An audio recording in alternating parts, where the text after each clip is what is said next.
Hello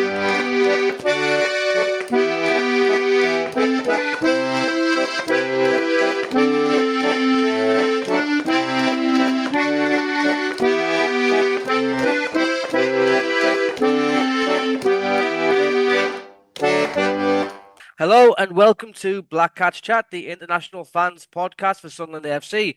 My name is Lee Thirkell. I'm from the Bilbao Black Cats, and tonight I'm joined by Martin Steffner from the German Black Cats. He's in Germany. Guten Abend, Martin. How are you? Good Abend, Lee. I'm fine. How are you, mate? Well, non-stop, but that's the way it is at the minute, isn't it? Huh? That's It life is. these days. Yeah. And we've also got a debutant. We've got Jeffrey Barker. He's a Sunderland fan, and he's been living in Menorca for a very, very long time. How are you, Jeffrey? Welcome to the podcast. Yeah, very well. Absolutely delighted to be invited onto the podcast. First time I've ever done one. I've never listened to one. I've never watched one. So I'm a podcast virgin. Right. Well, I hope you're going to listen to our podcast from now on, eh? Because you've been warned. Right. Well, anyway, we're going to get into the match last night in a minute because we suffered a last gasp defeat against Leeds 2-1 at Ellen Road. Looked like we might snatch a point, but we didn't. Before we do that, though, Martin, I know you want to talk about your German Black Cats branch because this weekend you've got your annual trip to Sunderland. You're going over to see the whole match. I believe there's 7 of you going over. Tell us what's the plan. Yeah, thank you. Yes, it is. The German Black Cats come over, our highlight of our supporter branch.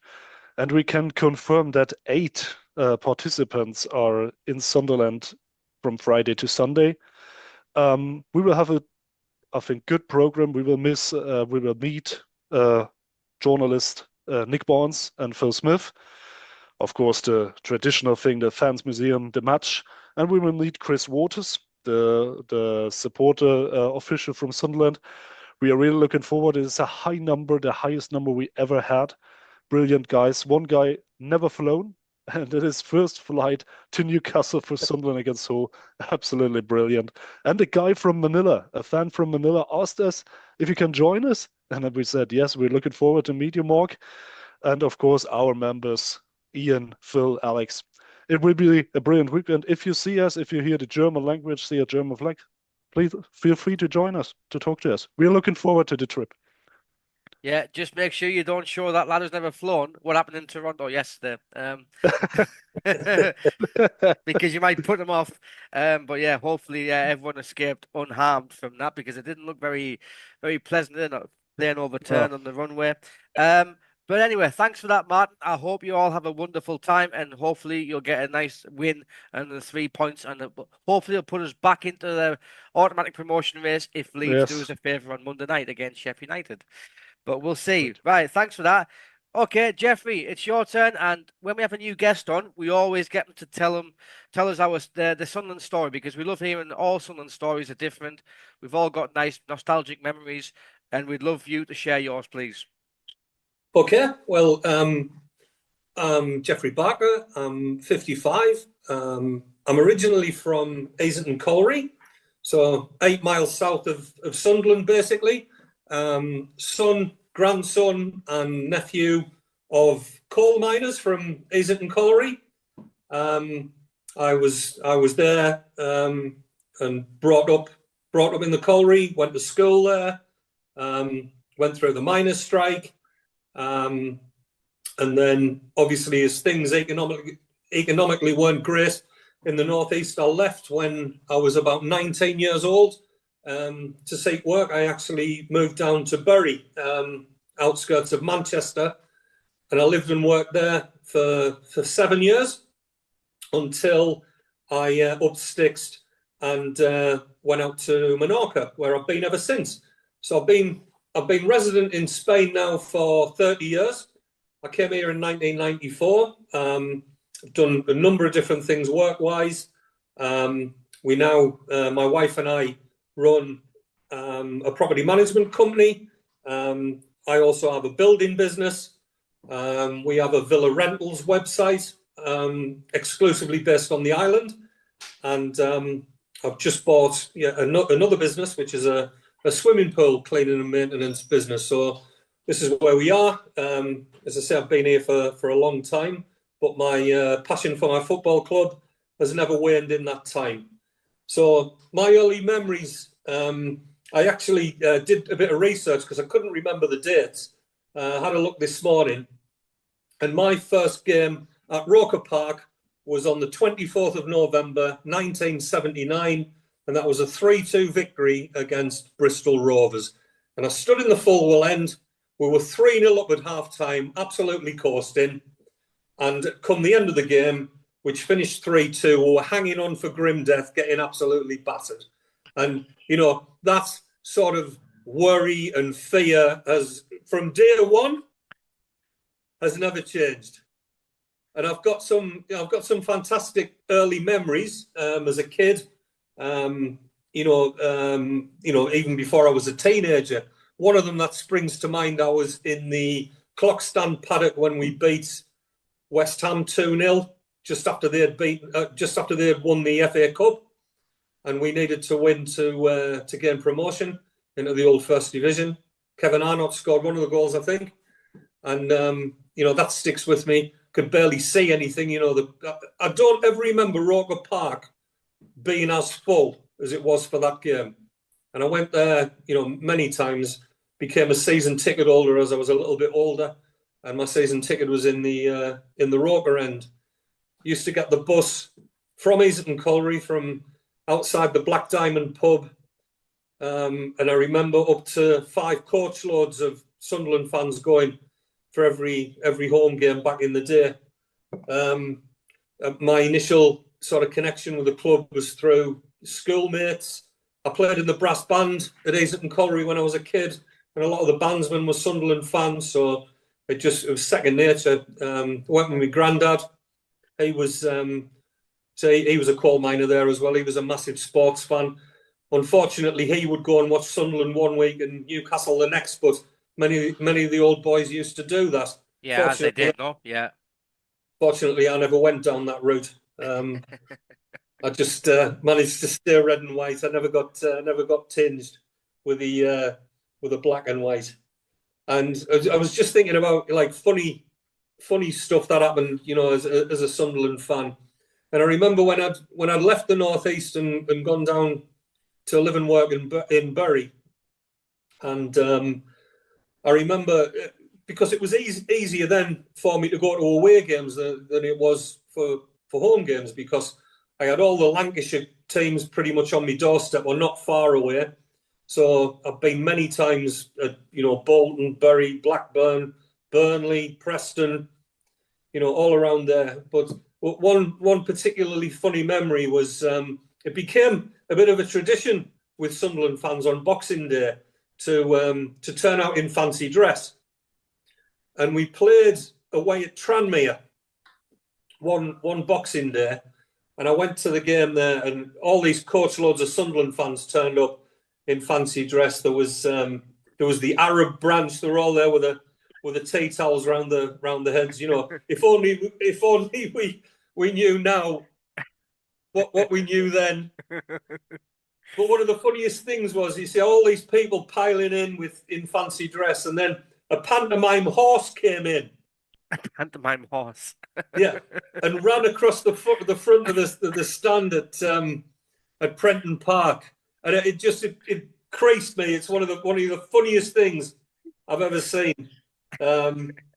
Watching Sunderland. Early sort of memories of favourite players. I don't know if you guys remember Alan Brown, Bomber Brown. Yep. Obviously, he was an Easington lad, so there was an immediate connection with him.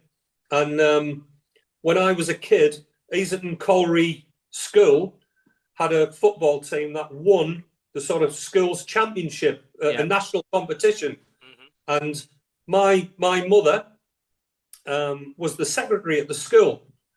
And obviously, look, these guys were a lot older than me, but I was made mascot for Easington School at like 5 years old. And Alan Brown was the school centre forward. So I sort of knew him anyway. And then he went on to play for Sunderland. So for me as a kid, he was my hero. Mm-hmm. Jeff Clark was in that side as well. Always thought he was a great centre half, and Sean Elliott. Mm-hmm. So that would be, around 1980 Yeah. when those guys were playing. And then obviously later on, you get into Paul Bracewell and Niall Quinn, Super Kev, obviously.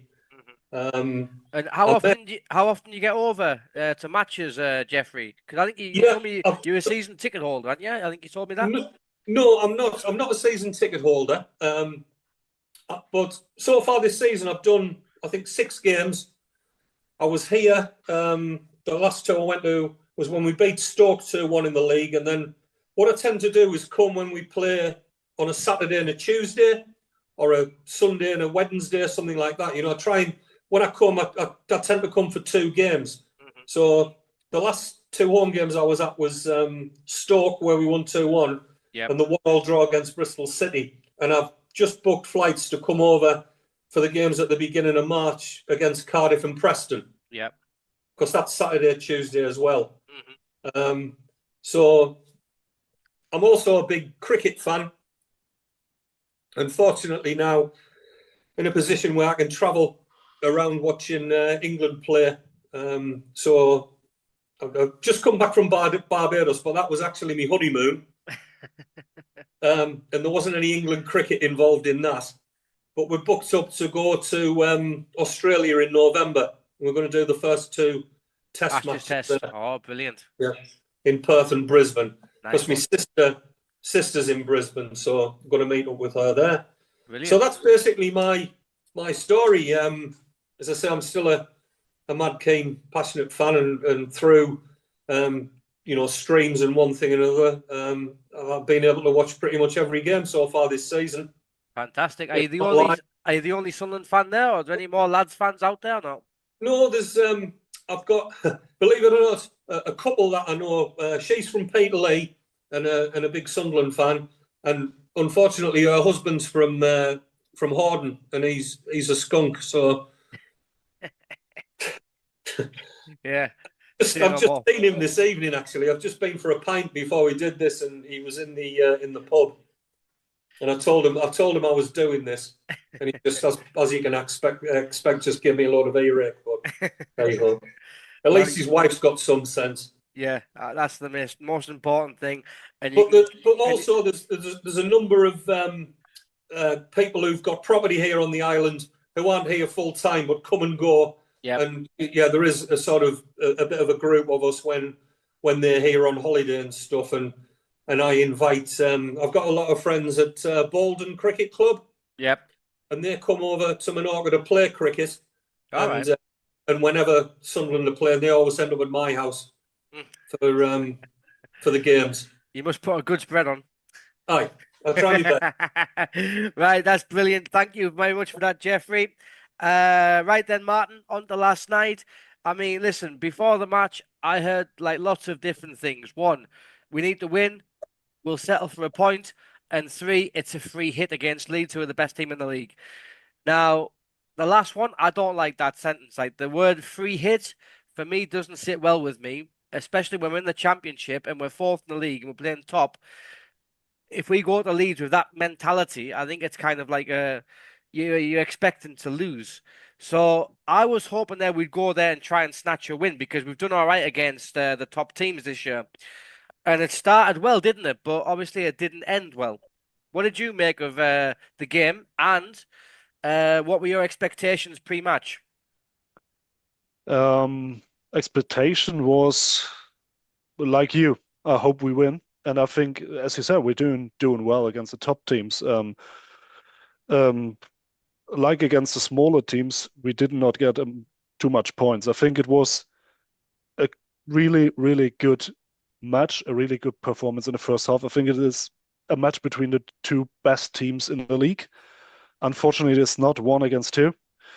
And after match, I was, of course, disappointed. Such a late goal is always disappointing. I think we deserved a point, but in the end, I think we were too defensive all over the 90 minutes. Leeds' pressure was high in the second half, and yeah, to be honest, this free kick was really, really good. It was really dangerous, and it was a matter of time then the ball goes in because if it's not Struijk, it's another, or maybe it goes through. He was really good in the corner in the last minute. Yeah, it is always disappointing. I think it is again we throw it away. Um, we had good chances. We've been really good in the first half. I would say Leeds is the best team in the league, but we were definitely not so far away from getting a point or maybe beat them because we were long leader. Yeah, it is disappointing. Yeah. I mean, Jeffrey, I've been a bit pessimistic recently with us because seeing our form like win, draw, win, draw, win, draw, which is what it's been, I just don't go into every game now like I did at the start of the season where I thought start of the season, we had that run where we kept like loads of clean sheets and we were winning 3 or 4 games on the bounce. And I had that kind of like positive confidence, you know what I mean? Where I thought we were going to get a result here. And in recent matches, I haven't been like that. Just the performance have been a bit inconsistent. But last night, I had a kind of like a positive vibe because I thought we've done well against Burnley, we've done well against Sheffield United, although we lost with their place. We did well against Leeds at our place. I thought we normally turn on against the good teams. And it started like that, didn't it? When Isidore got us off on the right foot, and we had a Yeah. couple of chances before that, and I thought that we could have like grabbed the win. But I don't know. What do you think went wrong? It seems like, and I think this has been pretty much what we've been like all season, is we play well in patches, but we don't seem to be able to do it for 90 minutes. And there's always some point in a game where the opposition are on top of us. I thought the game against Watford recently, I thought Watford were the better side, yet we should have won the game at the end with with 2 1-on-1s. Yep. So I think we're doing really well. I think it's all going in the right direction, and I always try and take the positives out of it. But I don't understand why we don't appear to be able to maintain the same intensity during 90 minutes. It's like the start of the game yesterday. For the first 5, we had 2 good chances the first 5 minutes, and then the next 10 minutes it sort of swung back into Leeds' favour. But then we got back into it and got the goal, which I thought was a great striker's goal, that from Isidore, because when that ball was played to him, you wouldn't have given him, 20% chance of scoring from where he was.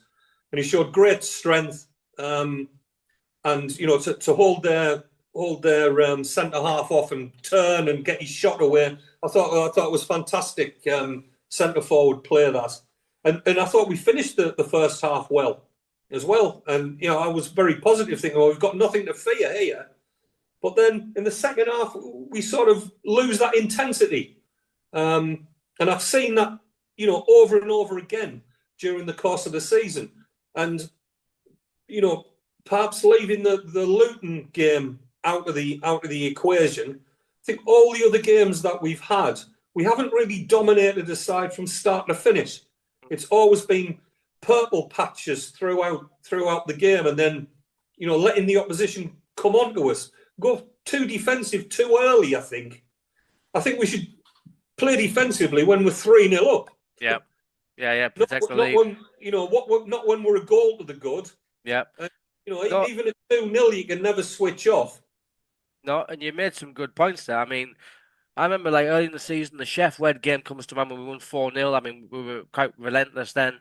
And I thought like in terms of like from start to finish, the game where I thought we controlled the game was like the 2-0 win at Oxford at home. I thought like every decision we made then was like the correct one. It was like a perfect performance. We got the 2-0 lead. And the second half, we just kind of took our foot off the gas, but we were still in control. But yeah, from then, we haven't kicked on, have we not? Martin, he mentioned there, Jeffrey, the Isidore's goal.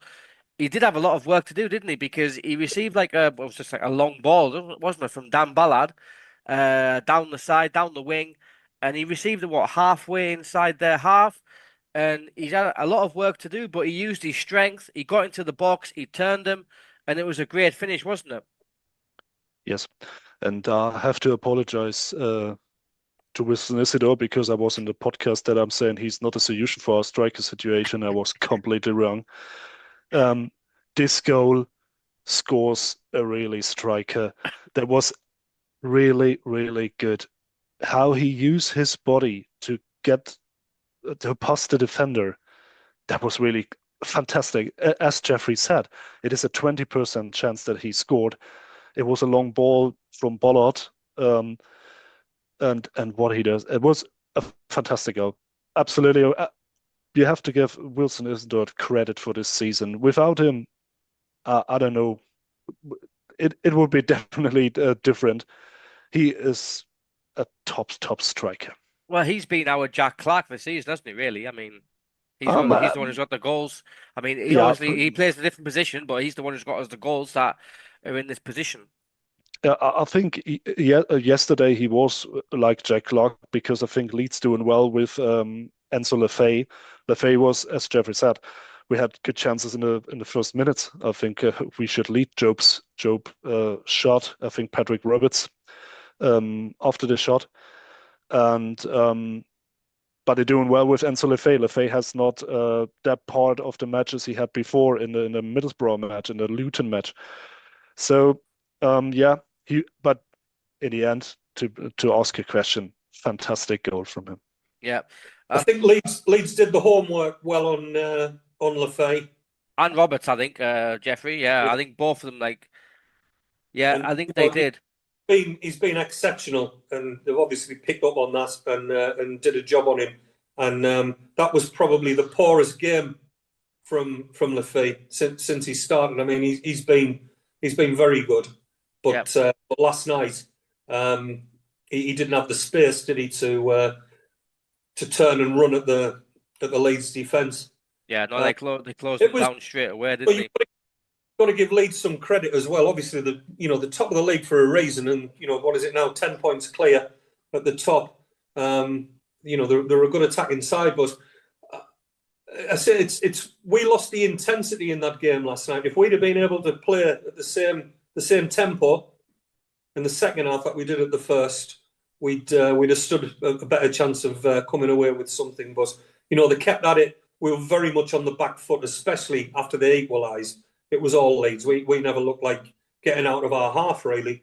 So, you take it on the chin, bearing in mind we're still a very young side, still very inexperienced, and I feel that we're still punching above our weight. And yes, I was absolutely gutted last night to lose the game with the last kick. But, on reflection today, when you've had time to think about it and digest the game, it wasn't a bad performance from us against the the top side away from home.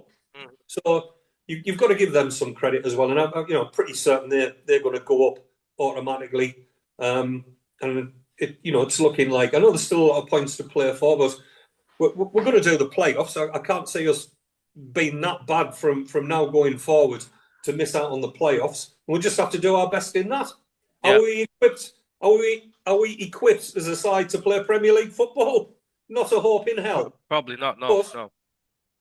But then you're relying on the owners then to invest and take the club forward. But that's a podcast for another day, isn't it? Yeah. No, you're right there. Martin. So that second half, I mean, you expected Leeds to come out all guns blazing, right? Because they're 1-0 behind at home. They know that if they don't get their arse in gear, like the fans are going to get on their back. And they pretty much took control of the game from the first minute. But we dealt with everything until the 78th minute, didn't we? We dealt with everything that was coming our way. We didn't, I mean, okay, they had all possession, but they didn't look like scoring. Everything was being cleared. But he made the subs, I think it was 76 minutes. Was it 2 minutes before? Samed and Mayenda came on for Isidore and Rig. Would it have been better to bring them on earlier? Yeah, that's my main topic, substitutions. And I know sounds like a CD with a scratch, but I cannot understand that substitutions. I will start with the intensity, what Jeffrey said. I was surprised that we're playing with the same formation like we do the weeks before. If we want to go with more intensity, as Jeffrey said, I think it maybe needs different players. I think every week we talk about Chris Rick, and now I'm coming back to your question. Yes, it is far too late. I think Chris Rick was tired, and we talk about it every week. And I think Roberts was tired. I think not Patrick Roberts was not good. He was not bad, but I think he was tired. And you see it if you look at this foul against Junior for the free kick. He fouled him because he knowed he cannot get him. He's gone.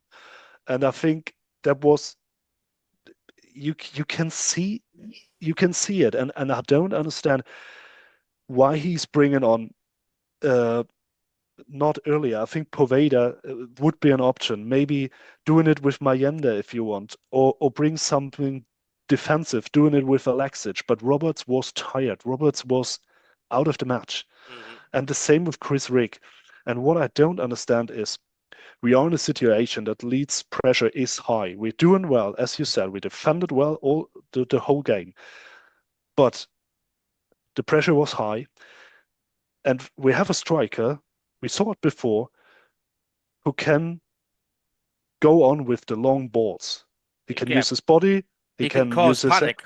Yes, he can use his head.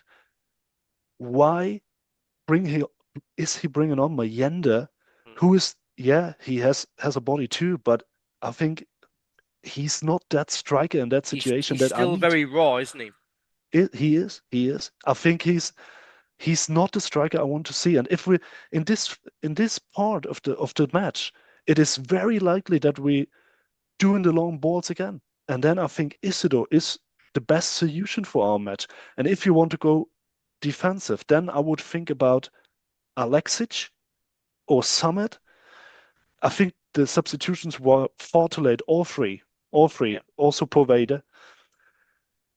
And yes, it ends with the draw, with the 1-1 from Strick. As I said, give the credit to Leeds. Fantastic free kicks. I think Rodwell was the name from who bring it in, and Strick scored. Substitutions is a case of the whole season. I think it costs points, and I think it would be better we would change our formation for some matches. We are always playing with the same 11, and as you said, Isidore is a brilliant striker, but you see it, Rick. I think for me, I would think about Dennis Serkin. He played well, was fine. I will not say against him, but in the top matches, Dennis Serkin was not on his level every time. Maybe he put on Metham for him and O'Nien playing left back.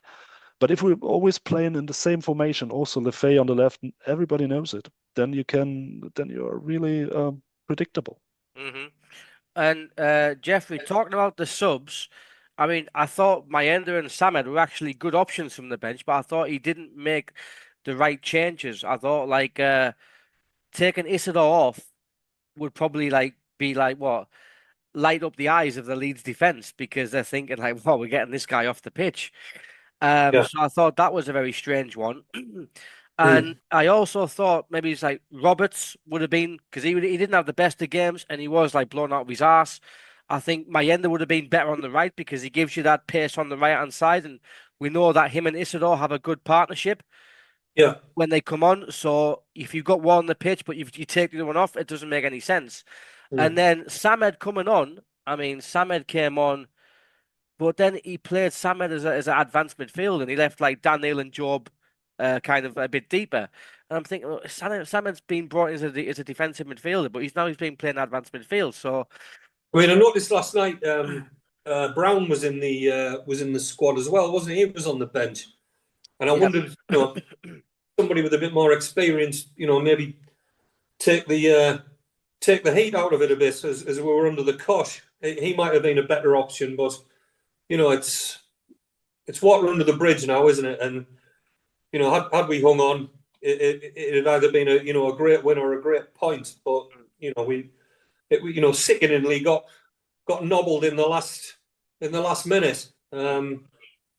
But our season's not going to not going to hinge on last night's result. Absolutely not. No. And going into that game, looking at the betting, we were nigh on 5-1 against to win that game, and we came close to doing it. We were for a long period of the game, we were in front and in control, but just couldn't see it out, unfortunately. Yeah. I'm not going to, get overly disappointed, but what we must do is improve on Saturday, or get a result on Saturday. Yeah. Because I would just love to see us play. As we've only done it a couple of times this season, to my knowledge, is play 2 up front. Yeah. 2 wingers. I think that system works. If we play more direct, yeah, but we're playing very conservative, haven't we? And I think if you're playing very conservative, he's not going to play two forwards, I don't think. Yeah. Martin, a full house, a good atmosphere. We should be putting the bloody fear of God into teams that are in the bottom half of the table at home, and smashing them out of sight. But as you said, I think other than the game against Sheffield Wednesday, we haven't really hammered anybody this season, have we? No, not at all. Not at all. It's been 1-0, 2-1, 3-2s. So yeah, I'd just love to see us, have a comfortable 3-0 win. Yeah, and on the flip side of that, though, is that we haven't lost at home all season, have we not? So, the home form should be kind of like putting the fear of God into people. But anyway, Martin, on to their 2 goals. Do you think Anthony Patterson could have done better? Commanding his box, coming off his line. Was he too stuck to his line? Second one, yes. The first one, no. Yeah. I'd agree with you there, Martin, as well. Yeah. I think there was a bit of a sea of people in front of him for the first goal. The second one, he should have come out and tried to grab hold of that. The first one was difficult. That was difficult. That was difficult to get with so much speed. As I said, everybody can score the goal. If it is true, maybe it go through. That was so hard. I think it was the first one he can not do better, but the second one, yeah. But I think he's playing much better this year than the other season. I think he got a Player of the Year nomination in January, and I think against Watford and Borough he was really good. I was surprised how good he was, and it was good yesterday. But second one, yes, he could do better. Yeah. And staying with you, Martin, what about, for example, the dilemma with O'Nien, Mepham and Ballard? Because are we going to stick with O'Nien and Ballard and leave a 12 million rated defender on the bench? That's so difficult. I think I think Ballard was brilliant. I cannot say anything against him. I think Luke was really good. Near to a man of the match performance yesterday. But sometimes I think I don't know. I think we got not the time, but we'll have to look on the yellow cards now. I think Job is short to get a 2-match ban. Yeah. But if you look at O'Nien doing O'Nien things, we all love him from but that situation when he sit down on the goalkeeper, and then the end is he to get a yellow card. I really like Luke. He's a typical Sunderland player. If you describe a Sunderland player, it is Luke O'Nien. It is so difficult. I think it was right to bench Mepham, but as I said, I would go with all of them and would leave Sirkin out last night. Yeah. Jeffrey, what do you make about that dilemma that Reggie's just got? Yeah, it is a bit of a head scratcher, isn't it? Because I was making notes knowing that this podcast was coming up yesterday. And the last thing I did on the first half, the last entry that I made in my notes was 0-9, great first half. He was solid. He won everything, all his challenges. But he does get out muscled. Lacking height, and perhaps in hindsight, Mepham should have come on for the last 10 minutes and taken O'Nien off, or take Sirkin off, push Luke out to full back, and put Mepham and Ballard in the middle. I mean, you can juggle it about. I think what we've got though, we've got the makings of a decent defence. We have. Patterson was at fault, I think, for the second goal, but no criticism of his first. Seems his distribution can be questioned at times, but in general, he's improved, massively from last season to this. Although he's still lacking a bit of that presence and commanding. Certainly, he's command his 6-yard area.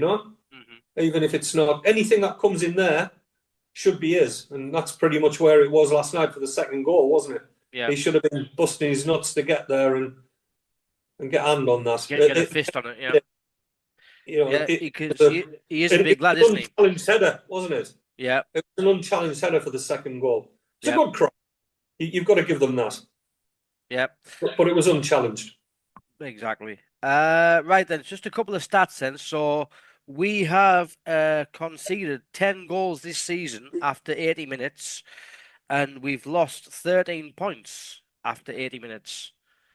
So is that game management? Is it tiredness? Is it lack of subs? I mean, what is it? Martin? Tiredness. I would say use your squad.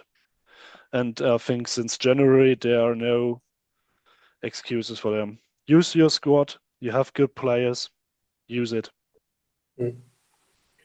Yeah, I concur. Yeah. I think, as I said earlier, I think we've got the makings of a decent side, and to close games out. Bring Mepham on last night, for example. Shift 09 across, as I said earlier, just to give us a bit more substance in the middle. Yep. Yeah. Well, gents, we're almost out of time, so. Just before we go, then we've got a minute left. Martin, prediction for Saturday for your come over. What do you reckon? 2-1 win. 2-1 win. I like the optimism. Jeffrey, how are you going for Saturday, mate? I'm going to be far more optimistic and say we're going to spank them on Saturday, because we're due to give somebody a good hiding, and I reckon it'll be 3-0. 3-0. I'm going to go for a 2-0 win this weekend, hopefully. Right, gentlemen, thank you very much for your time this evening. Jeffrey, would like to have you on again in the future. Thanks a lot for coming on. Martin, enjoy your weekend in Sunderland, mate. Hope you have a great time, and I'll see you lads again soon. How are the lads? Cheers. All the best. Hello, Sunderland fans all over the world. My name is Martin, and you heard from me in the episode. Next weekend is the highlight of the year for our fan club, the German Blackcats Come Over. 8 participants will be in Sunderland from Friday to Sunday. And what a group we have this time. One has never flown before in his life and is now boarding a plane for the first time for Sunderland against Hull. One guy was at our talk in Essen and thought it was so cool that he's now taken part. And then we have a special guest.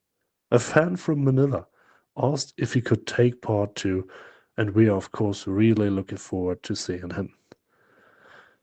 So if you see a German flag or hear the German language between Friday and Sunday, feel free to chat to us. We look forward to every conversation. See you in Sunderland.